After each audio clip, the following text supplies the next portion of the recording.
이제 마지막 시간으로 생각하시면 되겠어요.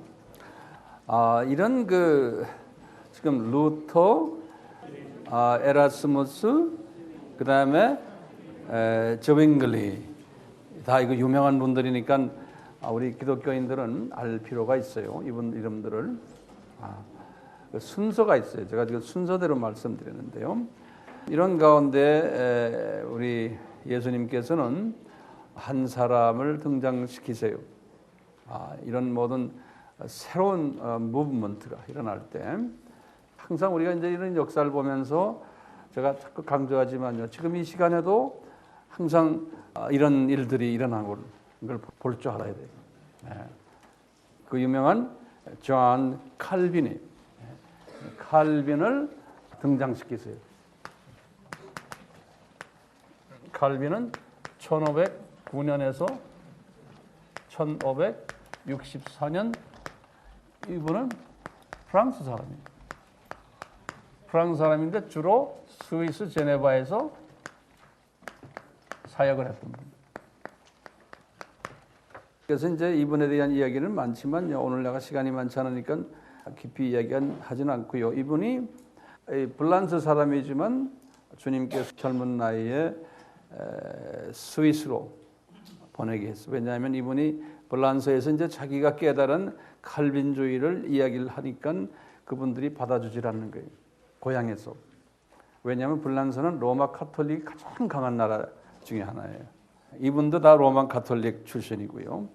그래서 이분이 자기 전에 있는 그 루터의 신학을 보니까 루터는 그렇게 용감하고 로마 카톨릭을 변화시키려는 일을 시작한 사람이지만 그분의 신학 중에서 딱 두 가지만 이야기하는 거예요. 솔라 스크립트라, 솔라 피데.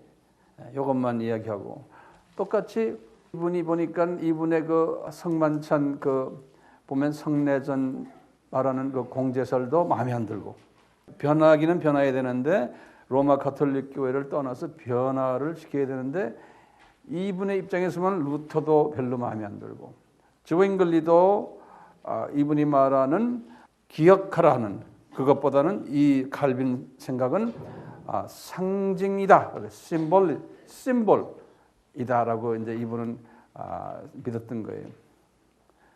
그러니까 자기 이전의 그 선배들의 생각은 솔라가 두 개밖에 안 되는 거예요. 근데 이제 주님이 칼빈한테는 솔라가 두 개가 아니다 5개다라는 거예요. 그래서 5개의 솔라 그러는 거예요. 그러니까 이분이 더 넓게 깊게 본 거예요. 어떻게 봤느냐? 솔라 스크립트라 오직 성경은 이분이 말했고 두 번째도 솔라 크리스토스 그런 게 성경 안에서도 only 예수님이다.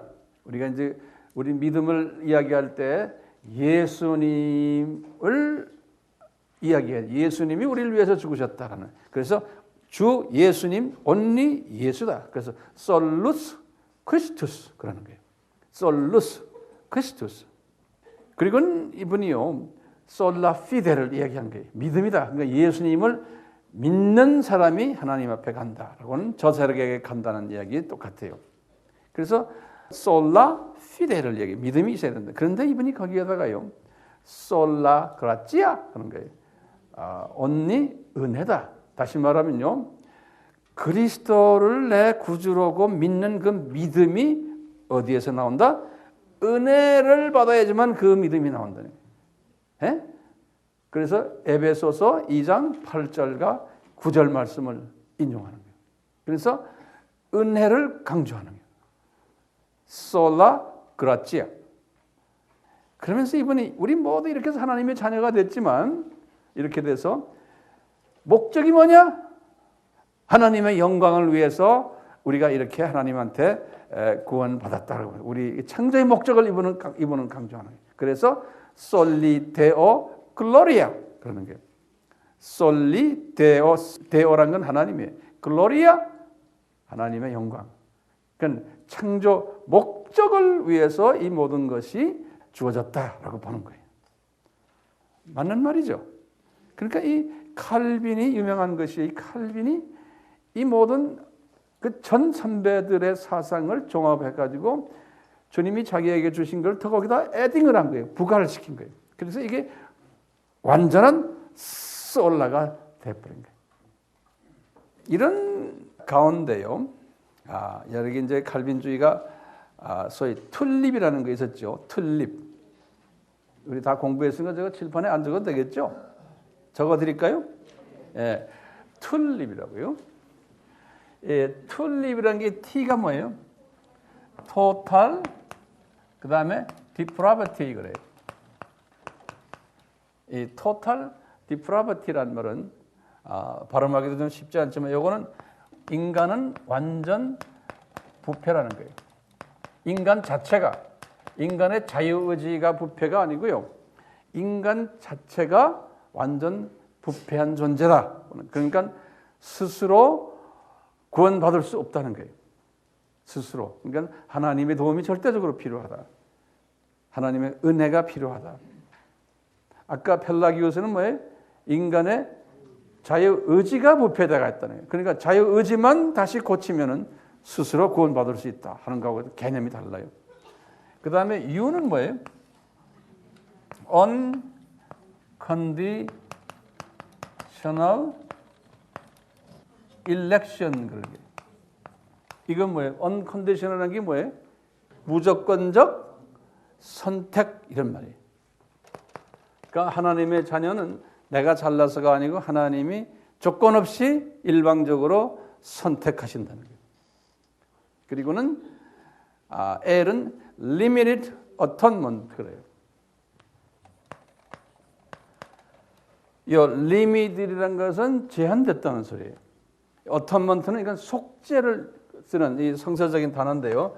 그러니까 제한된 속죄라는 소리. 이 말은 무슨 말이냐면요. 속죄받는 사람은 제한되어 있다는 거예요. 제한된 사람들만 속죄받는다는 거예요. 모든 인류가 다가 아니라는 거예요. 그 다음에 I죠. I는 irresistible grace 그래요. 이거는 irresistible면 저항한다는 소리예요. 예, 저항할 수 없는 은혜라는 소리. I가 R이 두 개예요. irresistible grace 그래요. 여기 우리 한국 사람들 발음하기가 힘들어요. R은 우리가 발음이 힘들어요. 그냥 한번 ir 할 때는요. 입천장을 안 붙이는 게 R은. irresistible.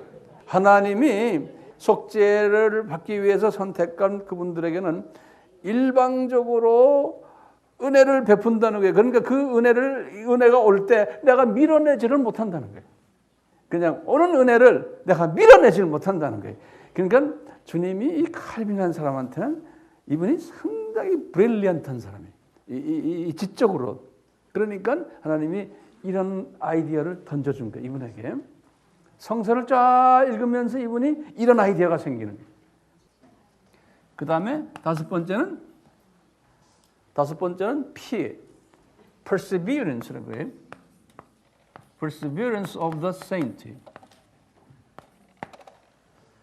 Perseverance of the saint. 한국말로는 성도의 견인이라고 그랬어요.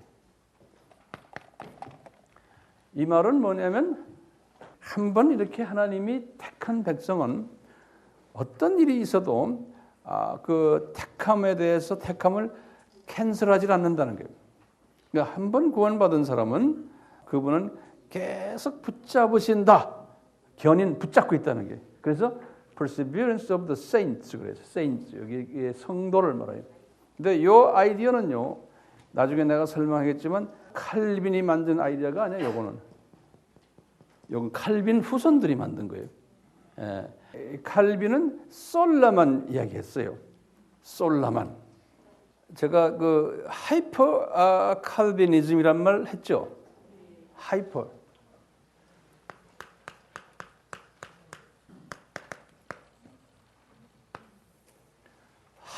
칼비니즘이라고 했어요. 이 하이퍼란 말은 극단 칼비니즘이라고 그렇게 한국말로 만들면 되겠어요. 극단 칼비니즘, 하이퍼. 아이가 막 뛰어다니고 그냥 뭐 이상한 아이 있잖아요. 그런 걸 하이퍼액티브하다 그래요. 그 하이퍼란 말이 너무 많이 이런 소리예요. 이 하이퍼 칼비니스트가 이 문제가 뭐냐면요. 이제 이거 성도의 견인은 말할 것도 없고 우리는 한번 이렇게 하나님의 사랑 안에 들어있기 때문에 우리는 이미 예정돼서 다 창세 전에 우리는 예정받았기 때문에 이제는 우리가 무슨 짓 해도 괜찮다는 거예요. 거짓말해도 되고 회개가 필요 없고 그다음 우리를 건드리면 저 사람 저주받아 뭐 이런 식의 그냥 아주 대단한 그 자부심을 가지고 칼빈주의는 이게 최고고 우리는 하나님의 특별한 선택된 민족이니까 우리를 건드리면 안 돼. 그러니까 그 다음에 멋대로 사는 거예요. 멋대로. 그게 이제 누군지 아세요? 우리나라의 구원파도 그 중에 하나예요. 구원파도. 이 사상이 언제 생겨난 사상이냐면요. 요 종교개혁이 자꾸 일어난 그 후에 이제 베프티스트가 생겼는데요. 베프티스트 우리 저 침례교 안에 이 침례교가 이 칼빈주의를 선호하는 침례교도 있었지만 이건 침례교 중에서도 소수가 그래요. 대부분의 침례교인들은 자유의지를 이야기하는 알메니아니즘들이에요. 나중에 제가 이거 끝난 다음에 알메니아니즘 이야기하겠지만요. 근데 침례교 안에도 소수인데 이 칼빈주의적 침례교 사람들을 뭐라고 부르냐면 particular Baptist라고 그래요. 지금도 그런 말 써요. particular란 말 알죠? 특별한 그런 소리예요. 그래서 한번 적어놓죠. particular Baptist들이 또는 이 particular Baptist들은요 똑같은 이 극단 칼빈주의자들을 the particular Baptist들이 이 베프티스트 중에서 이런 사람들이 있어요. 그래서 이 particular Baptist들이 우리나라에 선교사를 내보냈어요. 그 이름이 딕 욕이라는 사람이에요. D-I-C-K, 욕, 뉴욕이란 욕이에요. Y-O-R-K. 이 딕 욕과 이제 한 사람 있는데 이 딕 욕이 대표적인 이 사람이 대구에 미셔너리를 갔어요. 그래가지고 이 신학을 가지고 그래서 권신천 씨를 만난 거예요. 권신천. 그게 구원파 교주예요. 그분이. 그래서 이제 권신천 씨가 1962년에 이분들에게서 영향을 받고 소위 기독교 복음 침례회 이게 다 베프티스트들을 만든 거예요. 그것이 이제 일명 구원파가 된 거예요. 그래서 이제 권신천 씨가 죽고 그 사위가 되는 유병원 씨. 이제 이렇게 했는데 이 칼빈주의는요 지금 현재 어떤 교단들이 하고 있냐면요 이 주로 장로교 분들이에요.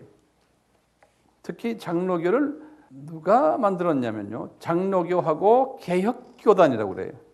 이 개혁교단은 칼빈이 만든 교단을 개혁교단이라고 그래요.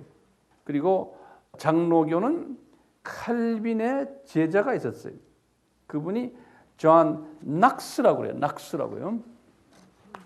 같은 존인데 이 낙스라는 이 사람은 스코틀랜드 사람인데 1510년에서 1572년에 살았던 분인데 이분이 1560년에 자기 고향 스코틀랜드에 가가지고 스코틀랜드에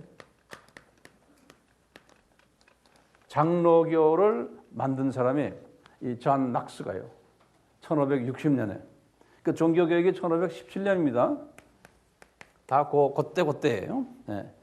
그래서 이제 장로교를 만들 때 칼빈한테 배운 이것을 그대로 적용을 한 거예요. 그래서 이제 그 칼빈주의 스코틀랜드 사람들이 이제 미국으로 건너가 가지고 미국에 이제 장로교 퍼뜨리고 이제 그 중에 이제 한국에 온 장로교인들, 우리나라에 지금 온 그 미셔너리들 보니까 우리나라 그 교회사를 보면요, 한번 적어보세요. 미국의 북장로교라는 교파가 있고요, 같은 장로교인데 또 남장로교라는 교파가 있어요. 그리고 오스트랄리아의 호주 장로교회가 있었고요. 그리고 카나다의 장로교가 있어요. 이 네 장로교가 다 교단이 달라요. 이 사람들이 한국에 미셔너리를 보내가지고 미셔너리들이 일을 할 때요. 북장로교 이분들은 저 평양 쪽에 아마 가 있었단 말이에요. 남장로교 분들도 평양 이 밑으로 경기도 이렇게 있었고 이 호주 장로교 쪽은 남쪽 경상도 전라도 쪽에 있었던 것 같아요. 그리고 이제 카나다 장로교가 함경도 쪽에 있었어요. 요분들이 이제 우리나라의 지금의 기장이든 기독교 장로교 있죠? 그 대학교 이름이 뭐죠? 한신대학교. 예, 여기 요 카나다 장로교 출신들이. 여기 이제 그 목사님 이름이 뭐죠? 김재준 목사님. 예, 또 경동교회 누구예요? 강원영 목사님. 다 이분들이 이쪽 계통들 다 함경도 분들이세요. 예. 제가 언젠가는 시간이 있을 때 칼빈주의만 따로 내가 몇 시간을 좀 이야기해 줄게요. 오늘은 제가 마음이 급해서 못 하겠어요. 예. 이 칼빈의 제자 중에 한 사람이 제자가 특수한 제자가 두 분이 있었는데 한 분이 지금 낙스예요. 한 분이 지금 존 낙스. 그리고는 칼빈 밑에서 이 화란 사람인데 이 칼빈의 직접 제자는 아니고요. 칼빈의 직접 제자가 이름이 테오도 베자라는 사람이 있어요. 여기 아까 칼빈의 제자 중에 낙스가 하나 있고요. 그 다음에 이 베자가 있어요. 이 사람은 폴란드 사람인데요. 1519년에서 1605년에 이 사람이 이 칼빈주의의 심취에 있었던 사람이에요. 근데 이분이 칼빈한테 이렇게 배우면서요, 이 칼빈주의에 좀 의심하는 게 하나가 있은 게 무조건적 선택 기억나세요? 요거. 예? 요게 대해서 제자면서 상당한 의심을 가졌어요. 예, 칼빈 사상에 대해서. 이 의심을 가지고 있는데 이분이 에라스무스의 사상에 물들었어요. 우리 에라스무스 알죠, 이제요? 예. 에라스무스의 자유의지 사상에 물들어갖고 자기 선생님의 그 사상에 약간 반기를 들기 시작해요. 그러다가 그 정도만 하다가 죽었어요. 요 1605년에. 자, 그런데 이분의 제자가 있어요. 요 베자의 제자예요. 이분의 제자가 알미니우스예요. 이 제임스 알미니우스 그래요. 이 사람 칼빈만큼 유명한 사람이에요. 아르미니우스. 예, 이 사람이 화란 사람이에요. 1560년에서 1609년 분이에요. 여기 보면 대강 알겠죠? 자, 요 알미니우스가 요 베자의 제자예요. 예? 이 알미니우스가 이름은 제임스라고 그러는데요. 이 사람은 화란 사람이에요. 이 사람이 칼빈주의를 아주 적극 반대하는 사람으로 나타난 거예요. 그래갖고 이 사람이 칼빈주의를 적극 반대하다가요, 자기 제자들을 많이 키웠어요. 칼빈주의를 반대하는 제자들을 키웠다가 이단으로 정죄를 받았어요. 그 당시에 이미 칼빈이 사상이 커가지고요, 스윗을 중심으로 해가지고 그쪽 동네에 이 칼빈주의가 좀 아주 판을 치고 있을 때, 근데 갑자기 칼빈주의를 반대하는 이 사람이 나타나고 이 사람 주의들이 나타나니까요, 막 이단으로 정죄하고 그러면서 이 사람들을 요 알메니우스 이 사람과 그 제자들을 뭐라고 불렀냐면 반항자들이라고 불러요. 반항자들. 제가 이제 문헌을 보니까 그런 단어를 썼어요. 레몬스트란트라고요. 그 반항이란 반항자들. 그러다가 이제 나중에 이제 알메니우스는 죽었어요. 죽고는 그 후손들이, 영적 후손들이 이 자기 선생의 신학을 발전시킨 거예요. 발전시키니까 이제 사람들이 뭐라고 불렀냐면 저 사람들의 가르침이 알메니안주의다 이렇게 이제 말한 거예요. 그래서 알메니안이즘, 알메니안주의 이렇게 나오는 거예요. 자, 이 알메니안주의 사람들이 칼빈주의의 이 사람들에 대해서 강한 반대 의식을 나타냈어요. 그게 다 자유의지 사상이 이분들에게 들어요. 인간의 자유의지에 관한 쪽은 이 칼빈주의는 인간의 자유의지가 그렇게 영향을 주지 않는 사상이에요. 저기는요. 저쪽은 자유의지 자체도 하나님의 장중에서 움직인다라고 보는 쪽이고요. 이제 이쪽에서 이 사상들은 뭐냐? 인간이 자유의지를 책임 있게 발동해야 된다고 보는 거예요. 요 두 개념 이해가 되시겠죠? 여기서 큰 차이가 있는 거예요. 네. 그래서 이분들은 칼빈주의자가 잘못됐다. 그래가지고 이 제자들이 누구의 제자에 알미니우스는 죽고 알미니우스의 제자들이 5가지의 강령을 만들었어요. 이분들이 만든 강령이요. 여기 제가 드릴게요. 이 알메니언주의자들이 만든 5가지 강령이 있어요. 5대 강령이. 제가 영어로 쓸게요. 먼저요. 똑같이 total depravity. total depravity는 한국말은 뭐예요? 인간 완전 부패예요. 이분들이요.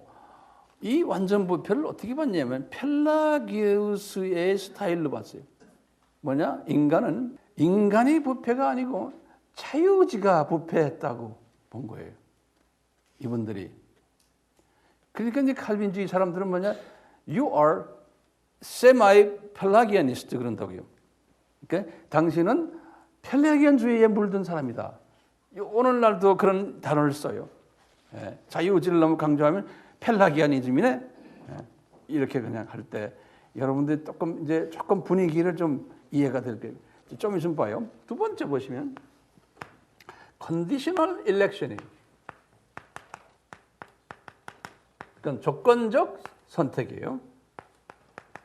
선택이에요. 저쪽은 무조건적이죠. 그렇죠? 예. 이 조건적 선택은 뭐냐면요. 인간의 자유의지를 발동해서요. 하나님의 구원 계획에 동의할 때 이들을 이 조건으로 선택한다는 거예요. 다시 말하면 모든 사람은 다 구원의 여지가 있는데 자유의지를 발동해서 하나님의 구원 계획에 동의를 해야 돼. 그럴 때에 그 조건적으로 구원이 가능하다는 거예요. 키가 뭡니까? 자유의지예요. 그렇죠? 네. 이 세 번째요. 무제한적 속죄예요. Unlimited Atonement. 무제한적 속죄. 자, 이 말은요.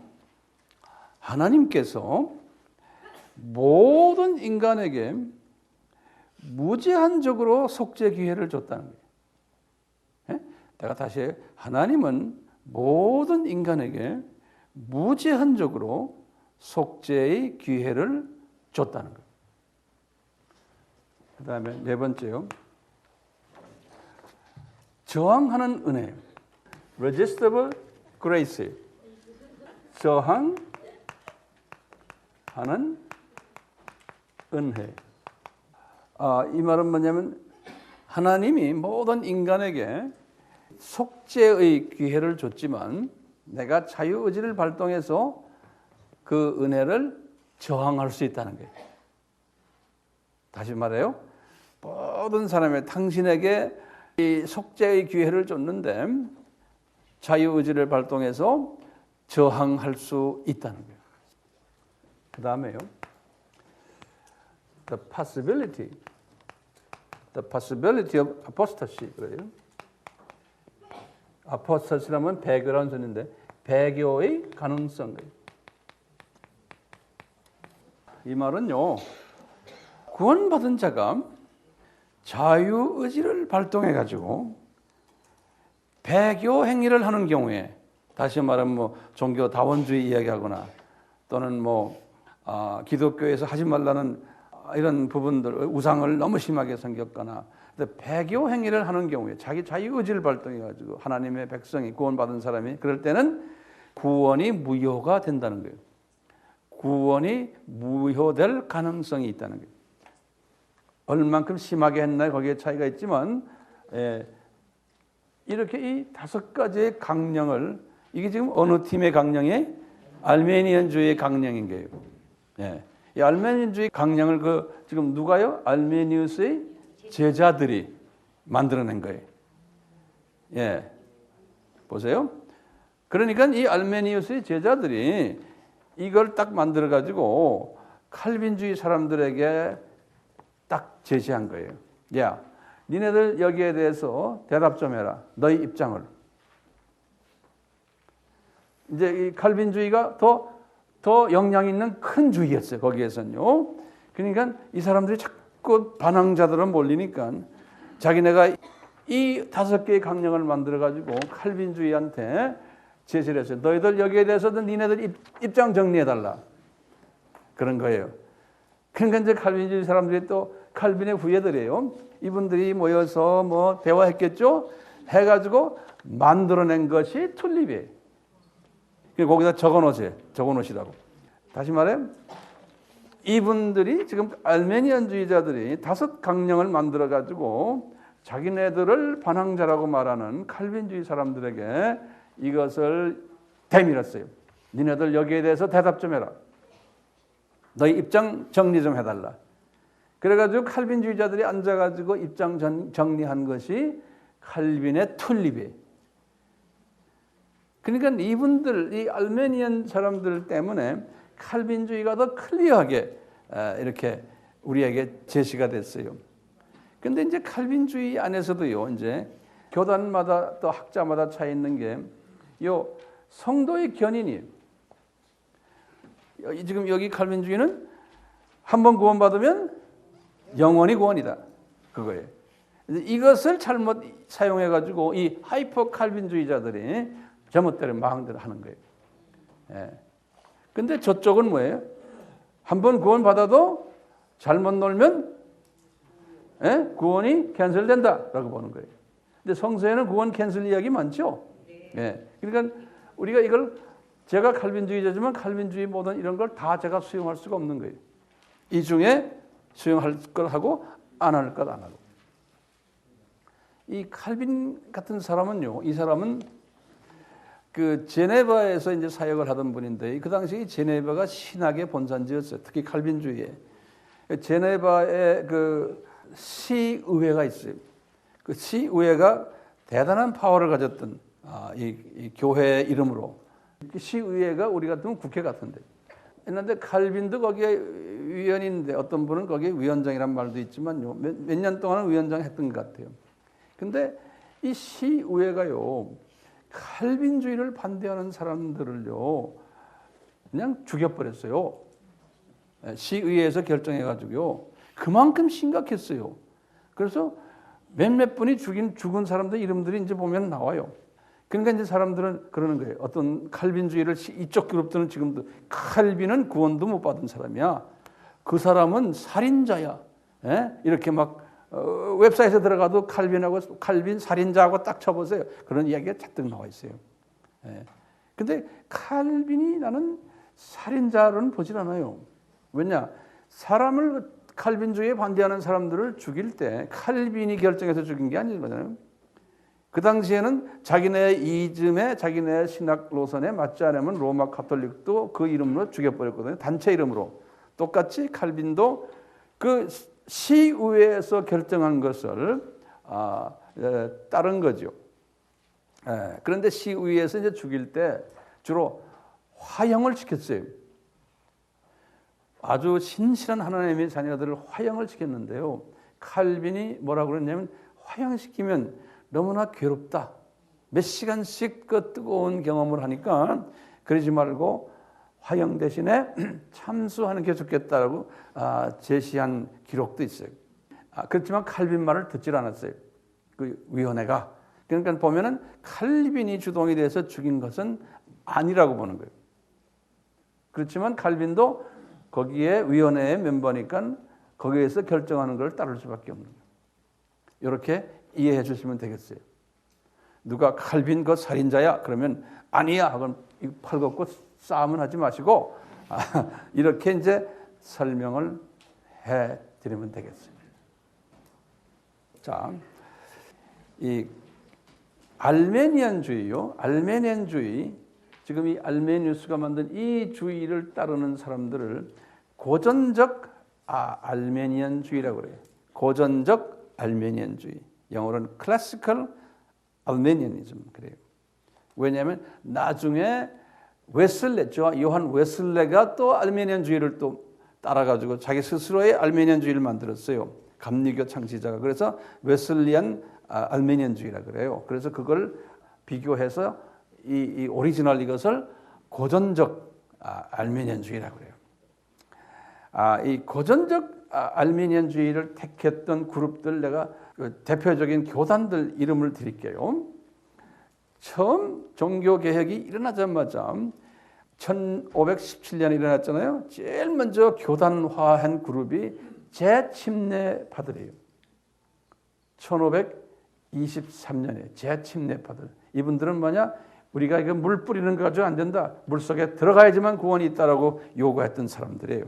이걸 재침례파들이라고 그러거든요. 이 사람들이 거의 대부분이 알메니안주의를 택했어요. 1523년에 창설했는데요. 화란 분인데요. 그레벨이라고 G-R-E-B-E-L 그레벨이라고 그러는데요. 이 사람이 재침례 교단을 만들었고 1523년에 그리고 1608년에 존 스미스라고요. M 스미스라고 해서 I가 아니고 Y예요. 스미스 미 Y S-M-Y-T-H 그래요. 이 사람도 화란 사람이에요. 이 사람이 이제 침례 교단을 만들었어요. 침례 교단이 지금은 두 번째로 큰 개신 교단이거든요. 이 침례 교단을 만드는데 이 침례 교단 안에 두 그룹이 나타난 거예요. 뭐냐? 소위 자유의지 침례교회. 자유의지 침례교라는 건 어떤 신학이에요? 알메니안 신학이에요. 자유의지 신학. 또는 이 사람들을 뭐라 부르냐면 보편 침례교라고 해요. 제너럴 베프티스트라고 그래요. 이게 다 이게 전문 용어들이에요. 제너럴 베프티스트라고 불러요. 이 사람들은 알메니안주의 사람들이에요. 같은 이름인데요. 근데 이 사람들이 1612년에 미국으로 이주해 갔어요. 이 보편 침례교 사람들이. 그래서 미국의 프로비던스 로드 아일랜드 주의 동부 보스턴 밑에 있는 쪽인데요. 로저 윌리엄스라는 사람이에요. 이 사람이 1663년에 처음 미국의 보편 침례교회를 창설했어요. 보편 침례교회라는 건 모든 사람 다 구원이 가능하다라는 의미에서 보편이라고 해요. 제너럴이라는 말을 써요. 이 그룹 중에 대표적인 그룹이 그 유명한 남침례교단이에요. 미국의 남침례교단이라고 그래요. 제일 큰 교단이 사던 베프티스트라고요. 그런데 이 사람들이요 예외 조항을 가지고 있어요. 이 사람들이 이거를 믿지 않는 거예요. 요거를 폐교의 가능성. 이쪽 팀인데도 이 사람들은 뭘 믿냐면 이거를 믿는 거예요. 성도의 견해예요. 그러니까 이게 참 혼돈스러운 거예요. 사던 베프티스트, 미국의 베프티스트들이 한 번 구원받으면 이거는 캔슬이 안 된다는 이런 걸 가지고 있는 보편 베프티스트들이 있어요. 여기에 빌리 그레함도 다 이쪽 계통이에요. 이쪽 빌리 그레함도. 네. 미국의 그 유명한 분들이 이 사던 베프티스트 쪽에 많이 있어요. 그래서 이 지금 클래시컬 알메니아니즘을 지금 믿는 교단들 이름을 제가 지금 대표적으로 베프티스트 줬잖아요. 근데 또 다른 교단들이 있어요. 한번 적어보세요. 그리스 정교회예요. 러시아 정교회, 우크라이나 정교회, 애굽 정교회, 시리아 정교회, 에티오피아 이 정교회들이 다 여기에 들어와 있어요. 오늘날은 루터교도 다 여기 들어와 있어요. 루터교. 그리고 성공회도 다 여기 들어와 있어요. 그 다음에 장로교도 칼빈주의라고 했는데 이쪽에 들어와 있는 장로교가 많아요, 지금요. 그래서 장로교도 거의 한 절반으로. 예. 그 옛날 장로교하고 또 달라요. 인제 장로교가 이쪽으로 들어가 있는 장로교가 그러니까 다시 말하면 이쪽 들어가던 자유주의 사람들이. 그러니까 WCCA 멤버들의 대부분이 어느 쪽에 들어가 있어요? 저쪽으로 들어가 있는 거예요. 그러니까 이분들이 울타리 하나 넘어서 나중에 종교 다원주의까지 간 거예요. 그러니까 종교 다원주의를 배격하는 메이저 그룹이 어느 그룹이겠어요? 칼빈주의자들이에요. 그렇죠? 이제 침례교 안에 침례교의 대부분이 이 소위 보편 침례교회, 다시 말하면 이 알메니안주의 침례교들인데 그 안에 소수가 특별 침례교라고 불러요. 칼빈주의 침례교들이 있어요. 이 사람들을 영어로는 particular Baptist라고 그래요. 또는 Calvinistic Baptist라고 그래요. 칼빈주의 베프티스트이기 때문에 소수 그룹들이, 또는 Reformed 개혁주의, 개혁주의라는 말은 칼빈주의라는 소리예요. 다른 말로 표현하면. 그래서 Reformed Baptist 또는 Calvinistic Baptist 또는 Particular Baptist 다 같은 뜻들이에요. 이 사람들이 영국에서요 1612년에 만들어졌어요. 그리고는 1633년에 구체적으로 교단이 생긴 거예요. 영국에서 1633년에. 이제 이 중에 특별한 분들이 있어요. 그러니까 이 사람들은 아주 보수파들이에요. 여러분들 철로 역전이라고 들어봤어요? 예. 누가 썼어요? 존 번연이라고 그래요. 존 번연이라는 B-U-N-Y-A-N-E. 철로 역전. 철로 역정을 원어로 Pilgrim's Progress 그래요. Pilgrim's Progress. 그걸 철로 역전이라 그러는데요. 이 존 번연이 1628년에서 1688년에 살았던 분이에요. 이 사람도 여기 지금 칼비니스틱 베프티스트예요. 우리는 그냥 존 번연하면 유명하니까 하고 장로교인 줄 알아요. 우리는 다. 아니에요. 이 칼비니스틱 베프티스트. 그러니까 아주 펀더멘탈 베프티스트들이. 그 다음에 이 개신교의 선교의 아버지라는 사람이 있어요. 윌리엄 캐리라고요.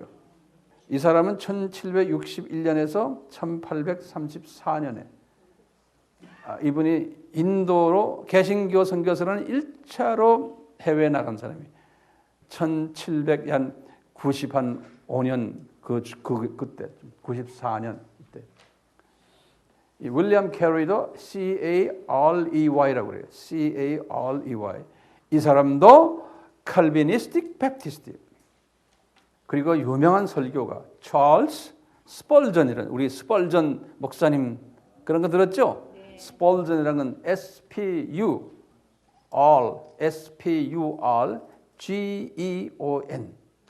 S-P-U-R-G-E-O-N 스펄전 1834년에서 1892년 이때까지 살았던 분은 이분들 다 특별한 베프티스트인데 이분들이 particular 베프티스트란 말이 뭐예요? 요 칼빈주의 베프티스트 사람들. 근데 베프티스트는 대부분이 무슨 주의라고 그랬어요? 알메니안주의. 예. 자, 이런 가운데 존 웨슬리가 태어난 거예요. 웨슬리가요.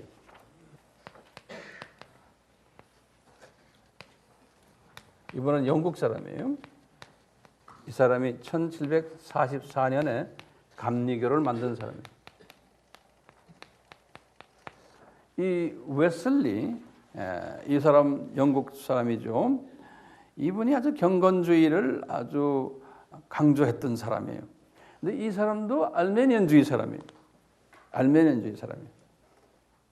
알메니안주의 사람인데 이분이 알메니안주의의 이 알메니안주의의 몇몇 강령을 동의하지 않은 부분이 있었어요. 뭐냐면 첫째요, 요 unlimited atonement, 무제한적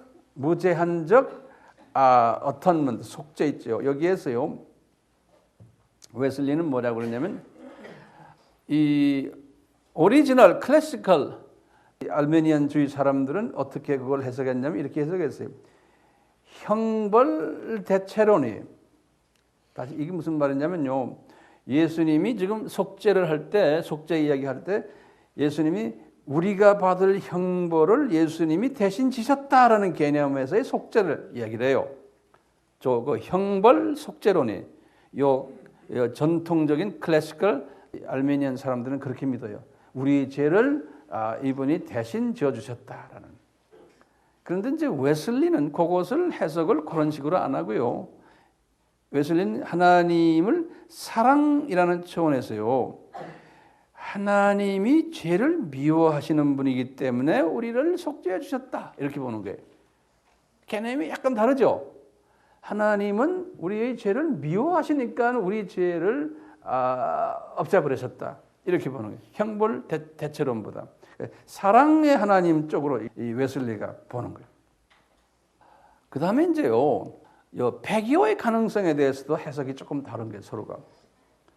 이 오리지널 고전적 사람들은요, 구원이 캔슬이 가능해요? 예, 가능하죠. 어떨 때 가능하냐면 고전적 사람들이 볼 땐 그러는 거예요.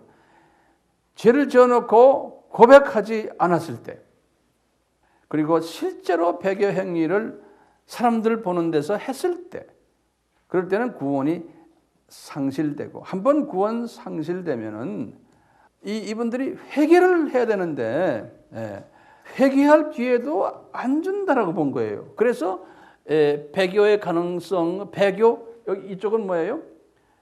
꼭 잡아준다는 이야기 아니에요? 배교를 해도 잡아준다는 쪽이에요. 이쪽이요. 저기는 뭐예요? 잡아주지 않는다라는 그거죠. 근데요, 이 고전적에서는 뭐라고 그러냐면요, 고백을 하지 않을 때는, 죄를요, 고백을 하지 않을 때는 이것이 회복이 안 된다는 거예요. 예, 그러니까 이 신학이라는 게 이렇게 그렇게 복잡해요. 어떤 때는요, 배교를 하는데 고백을 해야 된다는 거예요. 그러니까 고백하지 않을 때는 어떻게 해요? 이게 구원이 캔슬된다는 거예요. 그런데 이제 이 웨슬레는 어떻게 생각하냐면요, 하나님은 사랑이시기 때문에 고백하도록 또 이끄신다는 거예요. 이렇게 이제 웨슬레가 보는 거예요. 그래서 이제 웨슬레가 또 이제 이런 부분에 좀 차이가 있고, 알메니안 주의자인데 웨슬레가 거기다 또 뭐냐면 웨슬레는 강조하는 게 성화를 강조해요. 그러니까 하나님의 자녀들은 구원만 받은 게 아니고 꼭 성화가 필요하다 보는 거예요. 예. 이래서 웨슬레가 1744년에 감리교를 만들었어요. 그래가지고요, 웨슬레의 제자들이 여러 있었는데 한때 영국을 강타했어요, 이 감리교가요. 그분의 그 제자 중 한 분이 그 애쉬버리라고 있어요. 아주 유명한 분이에요. 이 감리교 쪽에서는요, 애쉬버리. 그 미국에 가면 지금 감리교 신학교 중에 애쉬버리 신학교도 있어요.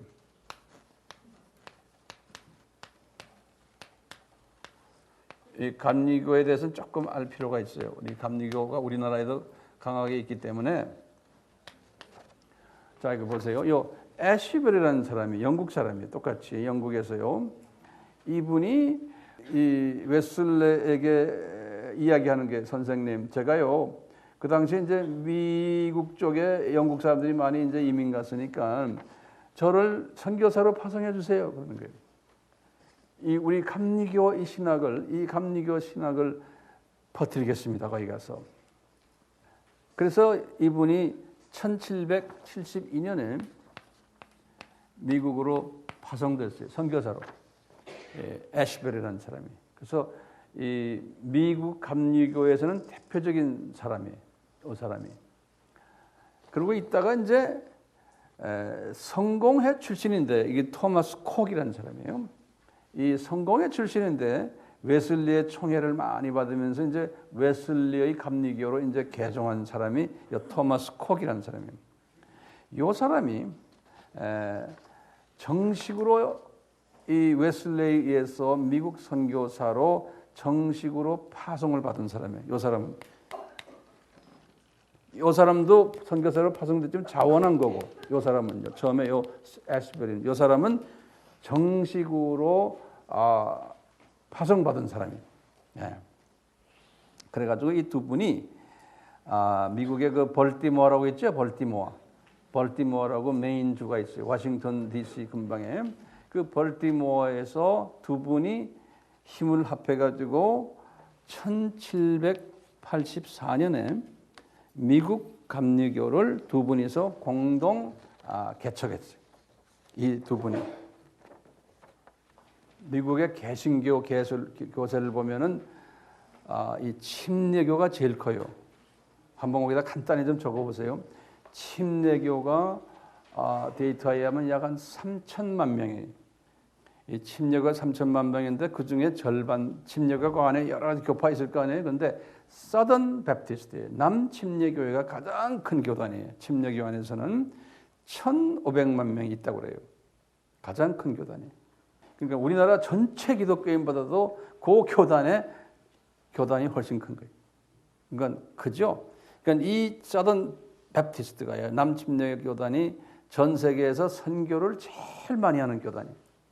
그래서 이 교단의 선교의 여러 가지 프로그램들도 전 세계에 깔려 있고요. 대단한 교단이에요. 이 남침례교회예요. 이 두 번째로 큰 미국의 교단이 감리교회예요. 감리교가 약 한 1,000만 명 정도 됐는데 지금은 줄어들어서 한 800만 명으로 줄어들었어요. 왜냐하면 이 감리교가 완전 지금 WCC 쪽으로 들어가 버린 거예요. 거의 90% 이상이. 그리고 지금 이 베프티스트들, 서던 베프티스트 여기도 절반이에요. 절반 쪽은 좀 보수적이고 또 절반은 자유적이고. 근데 그 자유 숫자가 훨씬 점점 더 많아지고 있어요. 세 번째 큰 교단이 독일 사람들이 만든 루터 교단이에요. 미국에. 그리고는 네 번째 큰 교단이 Church of Christ 클리블랜드 미국의 오하이오주에 거기에 본부를 둔 Church of Christ라고 그래요. 그러니까 그리스도 교회. 이것이 한 700만 명 된다고 해요. 그 다음에 큰 교단이 약 한 500만 명 정도로 보고 있는데 The Assemblies of God이라고 그래요. Assemblies of God, 하나님의 성회라고 그래요. 그것이 AG라 그래가지고 이것이 우리나라의 순복음 계통의 교단이. 그리고는 쭉 내려와서 장로교가 한 300만 명 정도 되는데 그 이제 PCUSA라고 그래요. 우리 같으면 우리나라의 통합적 교단과 연계된 그쪽 교단이 그 프린스턴 신학교 또는 시카고의 맥코믹 신학교 또 샌프란시스코 신학교 이런 신학교들이 이쪽 계통의 신학교들. 이런 걸 아셔야 되는 게 이런 학교들이 다 지금 자유주의로 변해버린 거예요. 한 며칠 전에 웬 장로교 목사님이 저를 찾아왔어요. 찾아와서 하시는 말씀이 목사님 자기 아들이 목사인데 그분도 목사님이신데 아들이 목사인데 이분은 통합적의 그 장신 나왔대요. 아들도 그렇고 미국 신학교 유학을 보내려고 그러는데 웬 분이 목사님을 찾아가서 좀 조언을 들어라 그런다는 거예요. 그래서 저를 찾아왔어요.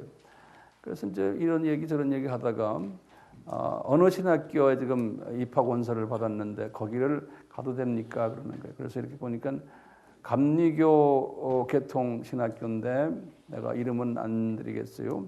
아주 종교다원주의가 대표적으로 강한 학교예요.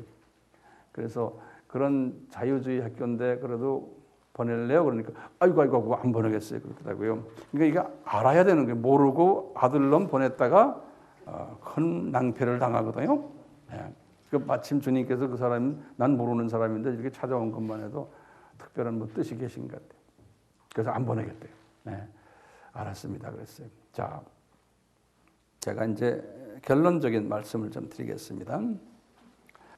지금 오늘날 지금 제가 말씀드리는 이 칼빈주의와 알메니언주의 또 웨슬리안주의 이 대큰 이념이 신학 이념이 이 세 그룹이 있는 거예요.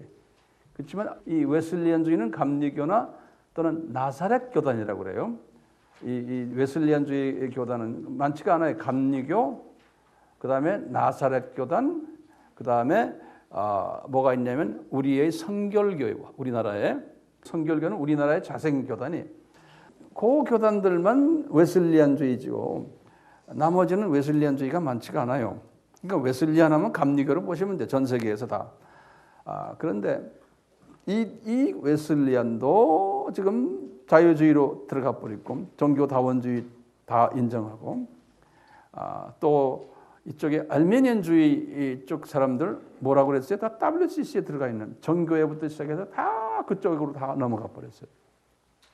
그러다 보니까 이 WCC the other side에 있는 WEA라고 그러잖아요. 이쪽 사람들은 어떤 분들인가?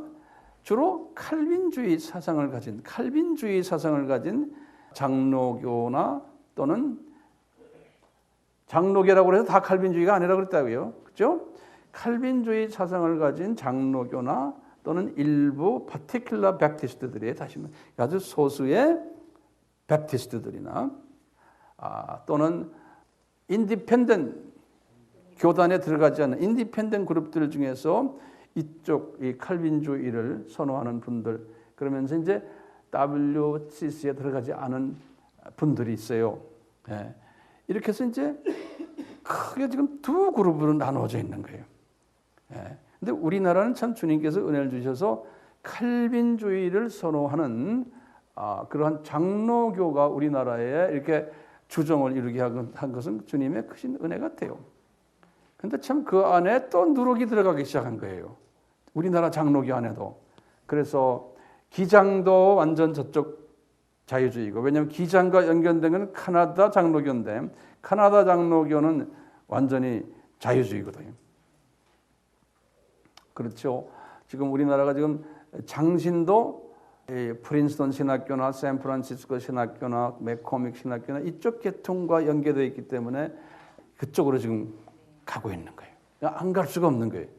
시간이 흘러가면 젊은 사람들이 거기에 유학생으로 가가지고 공부해서 배워서 와서 목회를 하거나 신학교에서 가르칠 때 자기가 배운 걸 가르치니까 시간이 되면 그렇게 되는 거예요.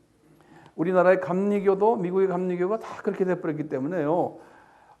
우리나라의 감리교의 50대 이상의 목사님들은 복음주의고 아주 뜨겁지만 그 젊은 층으로 내려가면은 다 다원주의 그리고 이런 그 알메니안주의 쪽이 강하고 또 이 웨슬리안 이쪽이 웨슬리안 사람들이니까요. 자유주의 이게 강하고. 그러니까 이 자유주의 강한 사람들은 뭐냐면은 이 사회운동을 하는 거예요. 그러니까 뭐 있죠? 우리나라에서 그 뭐 사회운동하는 거 많잖아요. 예. 이런데 이분들이 들어가는 거예요. 왜냐? 이게 종교다원주의까지 가면 어떻게 되냐면은 모든 종교는 다 갖고 다 우리 다 구원받는 사람들인데 소위 후천년주의 사상인 거예요. 후천년주의가 뭡니까? 우리가 이 세상을 저 세상화 시키자는 거예요. 저 세상이 따로 물리적으로 있는 게 아니고 이 세상을 저 세상화 시키자는 거예요.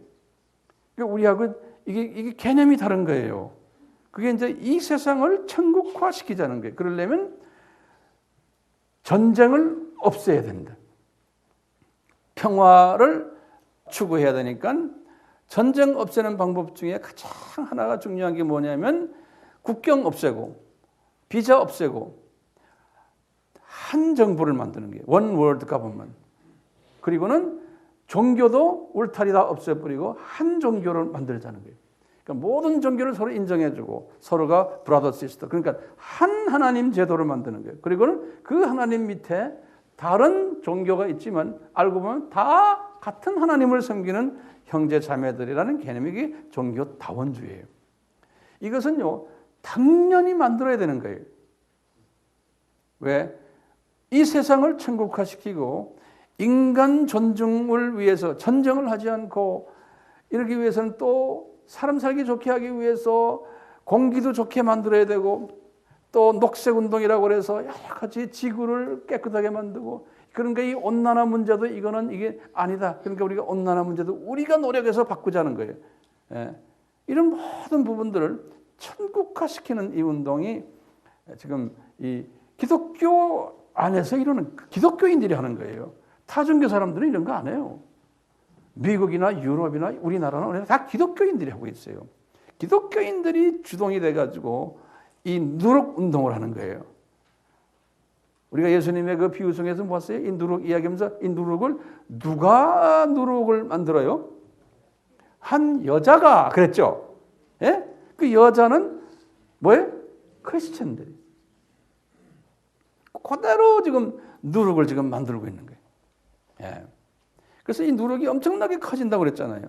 누룩이 커지면서 또 한 씨가 무슨 씨예요? 겨자씨. 네. 이 겨자씨는 겨자씨대로 또 여기저기 나무를 많이 만들고 있고, 그 다음에 또 이 누룩은 누룩대로 또 많이 만들고 있는데, 지금 우리가 딱 와보니까 이 겨자씨를 통해서 만든 이것보다도 이 누룩 그룹이 더 커질 거예요. 이 누룩 그룹이 더 커져가지고 이제는 이 겨자씨 그룹은 저쪽에 코너에 몰리는 쪽이 돼버린 거예요. 우리는 무슨 그룹이요? 우리는 겨자씨 그룹이에요. 네. 근데 이 누룩 그룹이 이렇게 커지게 하는데 목적이 뭐예요? 이 겨자씨 그룹들을 더 예수님을 더 가까이 가게끔 만드는 촉매 역할을 하는 거예요. 예. 그러니까 이 다원주의가 성해질 때마다 이 겨자씨 그룹에 들어있는 하나님의 백성들은 그것이 아니다라는 것을 더 강조하고 거기에 대해서 더 공부하게 되고 그렇게 하나님이 만드시는 거예요. 예? 이게 미스터리인 거예요. 천국의 미스터리. 그것을 창세전에 준비하셨다는 거예요. 그러다가 예수님께서요, 우리 계시록에 보면요, 계시록에 이제 16장부터 시작을 하시는 거예요. 16장, 계시록 16장이 뭐냐면 일곱 이제 그 접시가 내려오는 일곱 접시. 그래서 이제 접시가 이제 첫 번째 접시, 두 번째 접시 쭉 가다가 이제 6장 마지막에 보면 마지막 일곱 번째 접시가 이제 접시 재앙인데요. 접시란 말 알죠? 예, 대접. 아, 미안합니다. 제가 이게 영어로 하기 때문에 이게 자꾸 한국말을 내가 정확하게 안 되는 경우가 있어요. 그래서 그때 보면은 이 여섯 번째 대접할 때 뭐가 나오냐면 아마게돈 전쟁이 나온다고 그랬어요. 아마게돈 전쟁. 그리고는 일곱 접시를 하면서 아마게돈 전쟁이 끝나면 그러니까 7년 환란의 마지막 판 이야기하는 거예요. 그러면서 뭐가 나오냐면 이제 바벨론, 큰 성 바벨론이 무너지는 사건이 나와요. 그러니까 이 큰 성 바벨론을 우리가 뭐로 보냐? 이 종교다원주의적인 종교적인 부분에서는 이 종교다원주의의 이 파워, 그 다음에 UN 파워, 정치적인, 경제적인 이 자본주의 이 파워, 이 돈을 우상화하는 이 모든 파워들이 이제 이 큰 성 바벨론을 그래서 17장에 보면 큰 음녀다, 가증한 자의 엄이다 이렇게 해서 표현하면서 이것이 마지막 무너지는 장면이 나와요. 네. 이제 주님께서 이 그룹들을 하나님의 사랑하는 사람들을 훈련시키기 위한 도구로 쓰셨다가 이제 누룩으로 만들어서 훈련시켜서 다 이제 때가 돼서 하나님의 때가 되면은 그것을 무너뜨려 버린다는 거예요. 그래서 이제 18장 마지막에 이제 끝을 무너지는 장면이 나오고 19장 들어오면서 예수님의 재림 장면에서 공중 혼인잔치 장면이 나와요. 19장에. 그러니까 우리가 지금 이런 시스템이 있는 이 상황 속에서 우리가 지금 살고 있는 거예요. 그러니까 주변에 다원주의가 이렇게 범람하고 뭐 여러 가지 뭐 호모섹스 다 인정해주고 그리고 뭐 다원주의가 나쁘다고 이야기하면 이제 우리나라도 곧 이제는 그런 말하면 잘못하면 우리가 법에 걸려요. 미국은 이미 그게 시작하고 있어요. 예. 기독교인들이 그러니까 예수님만 이래놓으면 예수님만 구원이 있다 말하면 미국에서는 이제는 목사들도 걸려 들어가요. 텍사스에서 얼마 전에 어느 목사님이 좀 그런 비슷한 이야기를 해서 그 사람 설교를 다시 정부에서 들어가지고 그 사람을 법적으로 고소를 해버렸어요. 지금 텍사스는 미국에서 가장 기독교가 강한 주인데도 그런 짓들 하고 이 미국을 중심으로 해서 항상 전 세계가 이렇게 따라오거든요. 우리나라가 지금 급속도로 따라오고 있어요. 인권. 예를 들어서 이제 제가 여기 서서 호모는 안 된다. 그건 저주의 대상이다. 이제 그러면 지금은 괜찮지만 좀 있다가 경찰이 탁 와가지고 나를 딱 잡아갈 수 있어요. 이제 그럴 때가 곧 오는 거예요. 지금 세상은 그렇게 돌아가고 있어요. 자, 그러니까 제가 이제 한마디 말하면 우리가 이런 모든 이 하나님의 저 세상, 이 세상, 또 저 세상, 이 도표 생각나죠? 우리가 지금 이 큰 그림 속에서 이 독수리의 시각을 가지고요, 저 세상 보고 이 세상 보고 또 저 세상을 보는 연습을 이번에 좀 해봤어요. 예? 그러면서 지금 이 독수리 시각을 가지고 말이죠, 큰 그림을 그리다가 지금 제가 오늘은 우리가 좀 그 밑으로 내려와서 약간 근거리를 본 거예요. 이 세상에 좀 돌아가는 거예요. 거기에다가 이제 마지막으로요, 나를 딱 봐야 돼. 나를. 예? 그러면 내가 지금 이 역사 흐름 속에서 내가 지금 어디에 있느냐? 내가. 그리고 나는 어떤 존재냐? 내가 어떤 행동을 취해야 되느냐? 여기까지도 나를 한번 분석해 볼 필요가 있는 거예요. 이 분석에 도움을 주기 위해서 2박 3일 동안 이렇게 한번 해본 거예요, 제가. 평소에 하고 싶은 말을 좀 한번 2박 3일이니까 조금 정돈할 수 있는 기회가 시간이 있잖아요. 안 그러면 이렇게 시간을 안 주면 제가 쪼박쪼박밖에 이야기를 못 하니까. 그런데 아직도 한 이틀은 더 했으면 좋겠어요. 그렇지만 여기서 이제 끝나는 게 좋겠어요. 너무 많이 알면 또 안 되겠어요. 지금 주님 우리에게 이렇게 정리를 어느 정도 시켜준 것 감사하죠. 아멘. 예. 이제 앞으로 우리가 어떻게 살 것은, 세상이 어떻게 돌아갈 것은 이미 여러분들이 짐작 이미 했어요. 예. 같이 기도합시다. 예수님, 저희들에게 2박 3일을 통해서 이 독수리 시각을 주시니 감사합니다. 이제 이 독수리 시각이 멀리 보는 시각 외에도 중거리, 근거리, 현미경 시각까지도 우리에게 주셔서 우리가 이걸 마음껏 사물을 보고서 분석하고 평가하고 이해하고 이러한 능력을 가질 수 있도록 한 분 한 분 성령님 기름 부어주시고, 우리가 이 독수리 시각을 가지고 우리가 이제 선교지에 나가서 많은 주님의 자녀들을 섬길 때 이 들은 것들을 내 거로 만들어서 이분들이 질문이 올 때 탁탁 대답해주는 그러한 지혜자들로 만들 줄 저희들은 알고 있습니다. 그 목적으로 저희들이 이번에 이 훈련을 했사오니 주님 저희들 마음껏 사용해 주시고, 이 독수리 시각을 가졌을 때 내 주변에 있는 여러 가지 문제들, 나의 가정사의 문제들, 내 개인 문제들, 주님 이것을 소화할 수 있는, 내가 이것을 그냥 안을 수 있는, 이해할 수 있는 이러한 지혜자가 되기를 간절히 소원합니다. 우리를 그래서 주님 새로운 우리의 사고방식을 가지게 만드셔서 우리의 삶을 통해서 주님께서만 홀로 영광받아 주시옵소서. 이 모든 2박 3일의 이 내용들, 또 이 모든 환경들, 이 시간 주심 다 주님께서 우리에게 허락하셔서 주셨사오니 주님께서만 홀로 영광 받아 주시옵소서. 예수님의 이름으로 기도드리옵나이다. 아멘. 제가 축도를 하고 끝내겠어요. 네.